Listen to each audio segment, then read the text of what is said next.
오늘 본문이 속해 있는 창세기 10장과 11장은 창세기의 다른 장에 비해서 많은 관심을 받고 있지는 못하지만 성경에서 매우 중요한 자리를 차지하고 있습니다. 이 말씀을 이해하기 위해서는 10장과 11장의 전반적인 구조를 이해하는 것이 필요한데요. 10장과 11장은 노아 홍수와 그리고 믿음의 조상인 아브라함의 이야기를 두 개의 족보가 감싸는 구조로 되어 있습니다. 그리고 그 족보 사이에 마치 샌드위치 안에 있는 속처럼 오늘 본문이 들어 있습니다. 그런데 오늘 본문은 새로운 이야기를 하는 것이 아닙니다. 창세기 10장 8절부터 12절에서 이미 발생한 이야기를 클로즈업 해가지고 그것을 보여주는 것입니다. 10장 8절부터 12절은 니므롯이라는 사람이 세계의 첫 번째 제국을 건설하는 이야기인데요. 오늘 본문의 바벨 이야기는 그때 구체적으로 어떤 이야기가 있는지를 보여주고 있습니다. 한번 나온 이야기를 다시 클로즈업해서 보여준다는 것, 그리고 샌드위치의 속과 같은 내용이라는 것이 하나님께서 이 말씀을 우리가 잘 이해하고 그 속에 있는 영적 권리를 깨닫기를 원하신다는 것을 시사하는 것으로 볼 수가 있습니다. 그렇다면 이 이야기에는 어떤 영적 원리가 들어있을까요? 그리고 그것이 우리와는 어떤 관계가 있을까요? 대홍수 심판이 있은 지 2세대가 지난 후에 한 무리의 사람들이 동쪽으로부터 이주를 하다가 시날 평지에 정착합니다. 그때 언어가 하나였다고 그렇게 되어 있습니다. 이들은 누구이며 그리고 이들은 왜 시날 평지에서 정착하려는 것일까요? 10장 8절부터 10절에 따르면 이들은 니므롯이라는 사람이 이끄는 무리였음이 나타납니다. 그렇다면 니므롯은 어떤 사람이었을까요? 우리가 니므롯에 대해서 이해할 때 한 가지 주의해야 할 것이 있습니다. 10장 8절을 보게 되면요, 니므롯에 대해서 용사라는 표현을 사용하고 있고요. 10장 9절에는 용감한 사냥꾼이라고 그렇게 번역이 되어 있습니다. 그런데 이것은 긍정적인 표현이 아닙니다.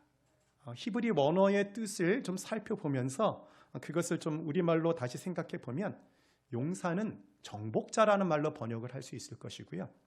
용감한 사냥꾼은 인간 사냥꾼으로 번역할 수가 있을 것입니다.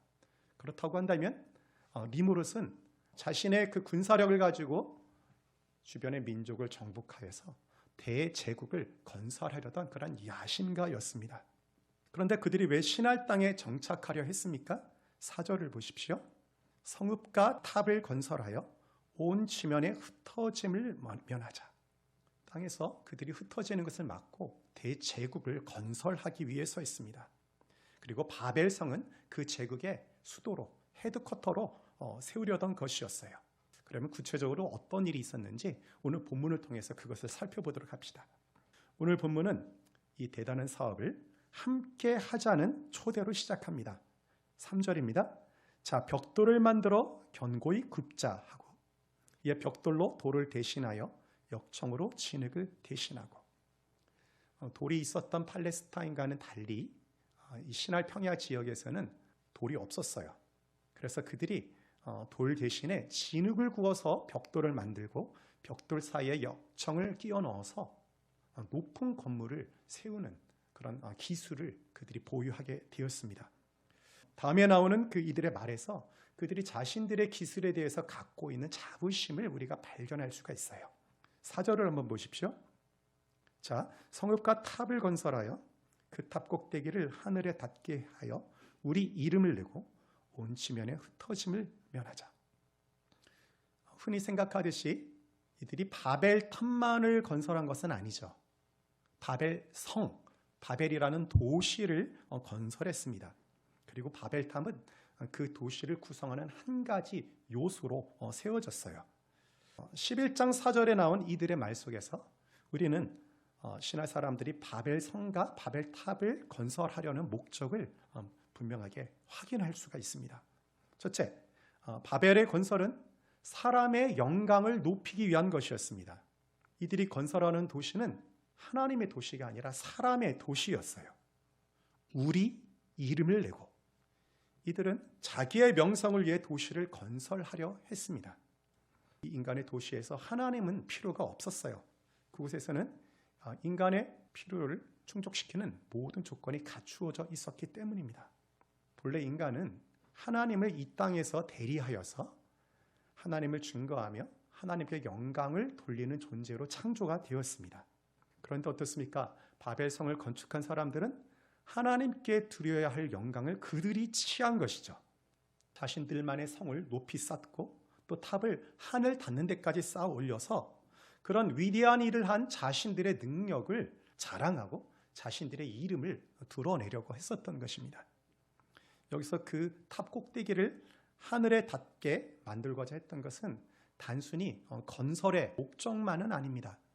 학자들은 이 바벨탑이 종교적인 기능을 했을 것으로 보고 있습니다.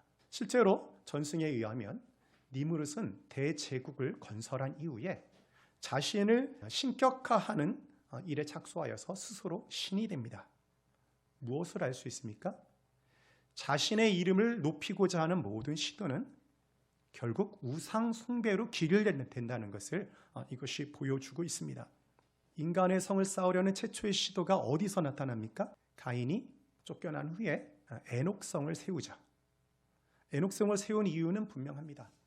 자기가 하나님으로부터 독립하여서도 안전하게 거하기 위해서 그 성을 세운 것입니다.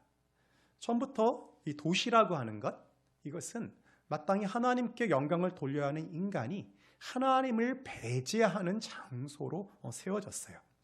이러한 도시의 특성이 오늘 본문의 바벨성의 건축에까지 연결된 것입니다. 그러므로 에덴 동산에서 추방된 이후에 인간의 역사는 성을 세운 것에서 시작하여서 성을 세우는 것으로 마치게 되어 있어요. 타락한 인간은 하나님을 배제한 채 자신의 삶 속에서 자신이 주인 노릇하겠다는 것을 말씀하고 있는 것입니다. 극적인 것은 이런 인간의 시도가 창세기 말씀에서만 그치는 것이 아니라 성경 전체에 걸쳐서 인간의 역사 전체에 걸쳐서 오늘날까지도 그것이 계속되고 있다는 것입니다.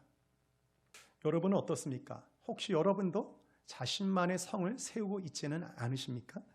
둘째, 이 바벨성의 그 건설의 목적은 인간의 영광을 세우기 위한 것이었을 뿐만 아니라 하나님의 명령을 적극적으로 대항하기 위한 것이었습니다.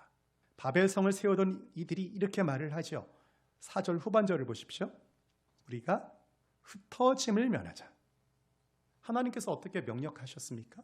생육하고 번성하여 땅에 충만하라고 명령을 하였는데 그들은 하나님의 명령에 정반대로 행했습니다. 그들의 마음은 분명합니다. 우리는 흩어지지 않고 뭉쳐서 살겠다는 것입니다. 왜 그렇습니까?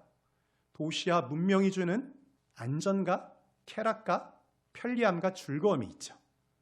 도시를 건설하는 것 자체에는 문제가 없어요.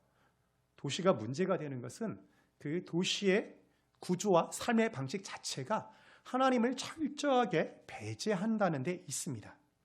하나님 없어도 우리는 충분히 잘 살 수 있다고 생각하는데 바로 도시 생활에 문제가 있는 것입니다. 그렇다면 바벨성을 건축하던 이들의 시도는 어떻게 끝나나요? 하나님은 하나님을 완강하게 배제하며 자신들만의 성을 쌓으려 했던 이들의 시도를 꺾으셨어요. 6장 5절을 보십시오. 그리고 8절을 보십시오. 여호와께서 사람들이 건설하는 그 성읍과 탑을 보려고 내려오셨더라. 여호와께서 거기서 그들을 온 지면에 흩으셨으므로 그들이 그 도시를 건설하기를 그쳤더라. 하나님은 인간의 반역과 교만을 정확하게 꿰뚫어 보셨습니다. 하나님께 대항하여 떠난 그들의 모습을 보시고 내려오셔서 그들의 반역을 심판하는 일에 착수하셨습니다. 하나님의 심판 방식에 대해서 우리가 주목할 필요가 있습니다. 이전에 홍수의 그 심판이 얼마나 준엄하였습니까? 그런데 그 홍수의 심판과는 아주 다른 방식으로, 뜻밖의 방식으로 바벨성을 쌓던 사람들을 심판하셨습니다. 그들에게 맹렬한 진노를 퍼붓지 않으시고 언어를 혼잡하게 하시고 그들을 흩으시는 방식으로 심판을 하셨어요. 언어를 혼잡하게 하여 그들이 흩어졌을 때 니무롯의 무리는 그것을 하나님의 커다란 심판으로 받아들였을 것입니다. 그러나 우리가 한번 좀 생각해 봤으면 좋겠습니다. 이것이 정말 심판일까요? 저는 이 질문을 붙들고 묵상하는 가운데 하나님의 이 행위 속에는 외형적으로는 그것이 심판이지만 그 인간을 향한 하나님의 자비와 긍휼이 숨어져 있다는 것을 발견할 수 있었습니다. 바벨성을 건설하던 이들은 어떻습니까? 언어가 하나이고 그렇기 때문에 더 단합이 되어서 어때요? 대제국을 건설하려 했었고 사실은 그들이 한 마음으로 큰 악을 도모했던 것이 아닙니까? 많은 사람들이 모여서 한 마음과 한 뜻으로 하나님께 대항하는 큰 악을 도모하였던 그것을 하나님께서 언어를 혼잡하게 하시고 그들을 흩으심으로 멈추게 한 것입니다. 제약을 향하여 치닫고 있는데 그들이 그 자리로 나아가지 못하도록 멈추게 하신 것, 이것이 은혜가 아닐까요? 그들이 마땅히 받아야 할 것은 하나님의 준엄한 심판이었습니다. 그런데 하나님께서 그들을 제약을 향하여 가던 길에서 멈추어 세우는 것으로 심판을 하셨어요. 그러므로 바벨 이야기는 우리에게 두 가지 이야기를 해줍니다.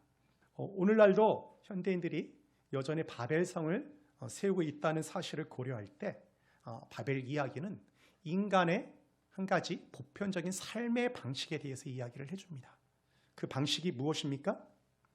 하나님을 대항하고 자신을 영화롭게 하는 자기 중심적인 삶입니다. 하나님은 이런 삶을 반드시 무너뜨려요. 그리고 최후의 심판날에 이런 삶을 산 사람들을 심판하실 것입니다. 그런데 바벨 이야기는 여기서 끝나지 않아요. 예기치 않은 뜻밖의 심판을 우리가 봄으로써 바벨 이야기는 그 속에 있는 하나님의 은혜를 발견하라고 우리를 초대합니다. 하나님은 하나님께 반역하는 인간들의 반역이 정점으로 치닫는 그 순간에도 그들을 여전히 긍휼히 여기셔서 그들에게 돌이킬 기회를 주셨습니다. 바벨을 건설하던 이들은 자신들의 시도가 좌절된 것을 바라보면서 자신들을 성철하고 하나님께로 돌이켜야 했습니다. 인간은 타락 이후에 동산에서 쫓겨났어요. 그 이후에 인간은 하나님께서 주신 기회와 메시지를 외면하고 자기 생각을 쫓아서 살아갔습니다. 끔찍할 정도로 악한 삶을 살다가 결국 대홍수로 심판을 받았죠. 홍수 이후에 새 출발을 했어요. 그런데 안타깝게도 인간은 이전과 동일하게 어리석은 길을 걸어갔습니다. 홍수가 끝난 지 채 2대가 되지 않았어요. 바로 얼마 전의 일임에도 불구하고 다시 자신들의 본성을 향해서 간 것입니다. 하나님은 이런 패역한 인간을 보시고 그들을 심판하실 수 있었지만 여전히 그들을 긍휼히 여기시고 그들에 대해 오래 참으시고 그들에게 은혜를 베푸셨습니다. 저는 이 은혜의 말씀을 하나님의 이 은혜를 묵상하면서 로마서 5장 20절의 말씀이 떠올랐어요. 로마서 5장 20절 말씀을 제가 읽어드리겠습니다. 그러나 죄가 더한 것에 은혜가 더욱 넘쳤나니 죄가 더한 곳에 은혜가 더욱 넘쳤나니 죄가 얼마나 강력합니까? 모든 인간은 그것이 죄라는 것을 알매도 불구하고 그것을 행할 수밖에 없는 존재입니다. 가장 선한 인간을 이 앞에 데리고 와도 그 사람도 결코 극복하지 못하는 죄가 있어요. 그래서 성경이 이렇게 선언하지 않았습니까? 모든 사람이 죄를 범하였음에 하나님의 영광에 이르지 못하였다고. 그런데 말입니다. 우리 하나님의 은혜는 이런 죄의 강력한 힘을 능가합니다. 제가 어떤 것을 행한다고 한다면 하나님의 은혜는 그것보다 더한 것을 행할 수 있습니다. 하나님의 은혜가 얼마나 풍성하고 크신지 저 강력한 죄, 가장 심각한 죄, 그리고 온 세상에 만연한 죄를 능히 삼키고 덮을 수가 있습니다. 그리스도 예수 안에서 우리가 소유하는 이 은혜의 복음의 능력과 그 영광의 풍성함이 얼마나 큰지요. 고린도전서 15장 14절에 이런 말씀이 있어요. 사망이 부활의 승리 속에 삼켜진 바 되었다는 거예요. 마찬가지로 하나님의 은혜는 그 죄가 아무리 크더라도 그리고 그 죄악들이 아무리 널리 퍼져 있더라도 그 죄악을 능히 삼키고 그것을 덮을 수가 있습니다. 우리는 살아가면서 기대하지 않은 상황, 예기치 않은 상황, 그리고 감당하기 버거운 상황에 직면할 때가 있습니다. 그 상황이 어떤 불가항력적인 힘에 의해서 생길 수도 있고 우리의 부족함과 못남에 의해서도 생길 수가 있어요. 그런데 하나님은 우리가 하나님을 사랑하고 믿음으로 서려고 한다고 한다면 그 상황마저도 우리에게 은혜를 주시는 통로로 바꾸시는 분이십니다. 심지어는 우리의 죄 때문에 우리가 고통 가운데 있다 할지라도 우리가 진정으로 그 자리에서 회개하고 믿음으로 하나님 앞에 나온다고 한다면 우리의 잘못으로 인한 그 결과물 마저도 우리에게 은혜를 주시는 통로로 바꾸시는 분이십니다. 로마서 8장 28절의 말씀입니다. 우리가 알거니와 하나님을 사랑하는 자, 곧 그의 뜻대로 부르심을 입은 자들에게는 모든 것이 합력하여 선을 이루느니라. 저는 젊었을 때 사업을 했습니다. 기도 응답으로 사업을 했고 사업을 통해 하나님께 영광을 돌리겠다는 그런 진심을 가지고 있었어요. 그런데 어느 순간 하나님보다 사업을 성공하는 것이 더 큰 나의 삶의 목적이 되었습니다. 성공에 상당히 근접한 순간도 있었지만 결국은 중국 북경에서 그 사업을 정리해야 했어요. 5년 동안 제 젊음을 사실 갈아 넣었어요.